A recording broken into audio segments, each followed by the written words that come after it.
emerge more fully on Friday at this European summit. I don't think this is the beginning of France going it alone in any other sense. I think the one thing there is consensus on amongst the European and the United States leaders is that there needs to be some form of UN backing for any eventual actions such as a no-fly zone or perhaps even ground troops in a humanitarian sense. Tim, do we know if the French came under any kind of pressure from this National Council to introduce something like a no-fly zone? I'm sure they were pushing hard for it because that's their view. They very much want a no-fly zone. It's been reported that they'd also like arms. Now, I'm sure President Sarkozy listened very carefully to what they had to say. Whether that will eventually be forthcoming will, of course, require agreement than just one country. It will need a consensus. And there isn't that consensus, as we know, at the moment, internationally. There's a lot of disagreement. The United States appears to be treading, because of past experiences, very, very carefully at the moment. It doesn't want to be seen to taking a kind of colonial, imperialist sort of action in North Africa. And I think that UN sanction is crucial to everyone here. Okay, thanks. Tim Friend there reporting from Paris. Now, the Dalai Lama has announced he'll be stepping down as political head of the exiled Tibetan movement. He says it's time for a freely elected leader to take over. The announcement comes on the anniversary of the 1959 Tibetan uprising against Chinese rule, but he remains Tibet's spiritual leader. As early as the 1960s, I have repeatedly stressed that Tibetans need a leader, elected freely by the Tibetan people, to whom I can cede power. Now, we have clearly reached the time to put this into effect.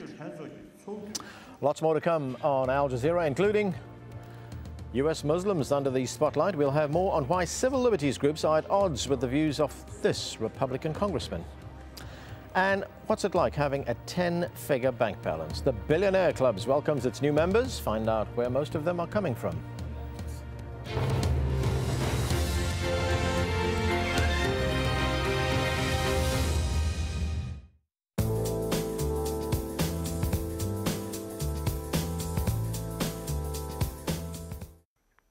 Welcome back. The big story across Europe, of course, has been what has been going on across Greece and now into Turkey. A major snowstorm has been pushing through, causing quite a bit of snow accumulations. We have seen road closures, power outages, as well as schools being closed in the area. Now that storm has moved into Turkey. We have seen over 200 millimeters of snow just for Ankara.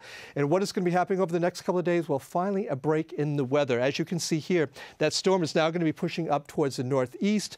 The snow is also going to be dissipating in the region, but they're going to have a big clean out to do in that area.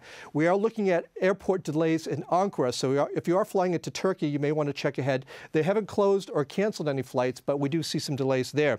For the rest of Europe, look at this. We're looking at quite nice conditions. High pressure is dominating most of the central part of the continent. We are looking at beautiful skies for Paris, Vienna, as well as into Rome, so it's going to be sunny conditions as we begin the weekend there.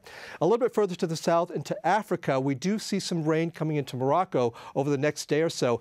Off the Atlantic, that rain shower activity could be quite heavy. We are seeing some clouds. Temperatures are going to stay quite mild. Over towards the east, though, look at this. We are seeing some quite windy conditions for Cairo, about 19 degrees for you.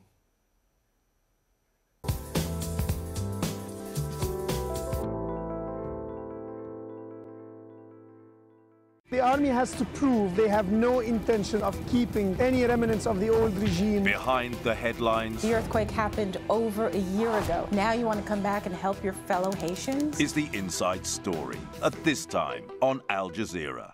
On the next Rizkan show, is there rising Islamophobia in the US? We examine controversial hearings in Congress about the so-called radicalization of American Muslims. Rizkan at this time on Al Jazeera. See the world from every angle and every side. Al Jazeera.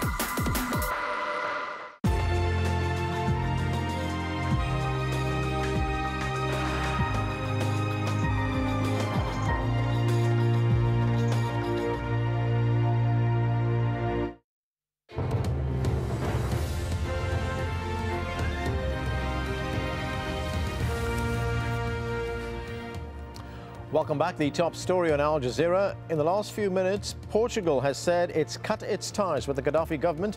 It comes as France announced it now recognizes the opposition National Council as the only legitimate representative of the Libyan people.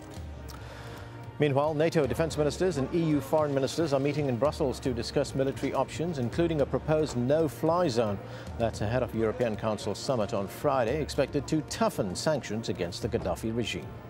And forces loyal to Gaddafi have launched new airstrikes on the oil town of Ras Lanuf, a day after warplanes bombed oil installations there. The International Red Cross Committee says doctors in Libya have seen a sharp rise in casualties, and most of them are civilians.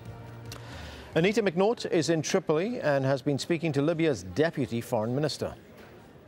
Who are you going to meet then? Clarify this for me. No, we actually, officially speaking, we still have a relationship with all these organizations and capitals. But what happened in the last 2 weeks, as I said, because of the defection of two very important ambassadors, the two permanent representatives to United Nations and to the Arab League. Then for quite some time we were cut out from contacting those very important organizations. And that's the reason why we are sending envoys to a number of resumption of communication will give them a clearer picture on the situation in Libya, because the campaign was very hostile from defeat channels, from certain capitals, and this is just the fighting back. So you're going to turn up at the United Nations? Of course, we will send a minister to attend any sessions for the Security Council of Libya, because what happened is really unprecedented. How come a defected person allowed to be part in the meeting against his own government, which appointed him 2 years ago, and he's still using that mandate to attend such meeting? Libyan government still a legitimate one. The Libyan government still controlling more than 90% of the Libyan territory. And even in eastern areas, we still have presence of the local authority and army and police. We know there are problems in Benghazi, Derna, and Baida. But this is not a reason for anyone, to question the legality and the legitimacy of the government of Libya. With me now is Youssef Bouendel, a professor of international affairs at Qatar University here in Doha. Professor, thank you again. Thank you. First, France, saying that it recognizes the National Council as the sole legitimate representative of the Libyan people. Now Portugal has followed on that. The pressure's turning up on Muammar Gaddafi. How will Libya respond to this? Well, I think Libya will just ignore it, as it has always ignored previous resolutions and previous declarations. We said about an hour ago that France will not be the only country, and others will follow suit. And I would expect more countries either to cut off diplomatic ties with Libya or to recognize